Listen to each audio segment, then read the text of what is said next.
नमस्कार। कर्मफलर भय समस्तंकर थाए। सेथिपई गंगारे बुड़ मारी समस्ते भावती कि करिथिबा पाप सबु धोई होईगला। किंतु गोटे कथा मने रखंतु, पाप करी गंगारे बुड़ मारिले शरीर रे लागिथिबा मैला ही सफा होइथाए, किंतु करिथिबा पाप नुहे। जे सत्कर्म करिबा जानिछि ताकु मन को बुझेइबा पई गंगारे बुड़ मारी पाप को धोई देबार किछि भी आवश्यकता पड़िबो नाही।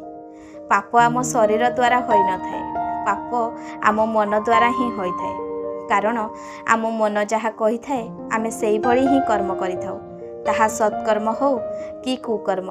आमे माने भावंती जे गंगारे बुड़ मारी आमे करिथिबा समस्त पाप को धोई देले, किंतु सत कहबाकू हेले जदि आमे माने समस्ते प्रत्येक मनीष और पशु पक्षी मानक ठारे ईश्वर को देखिबा आरंभ करिदेबा, ताहले आमे माने समस्ते कुकर्म ठारू दूरेई रहिबा।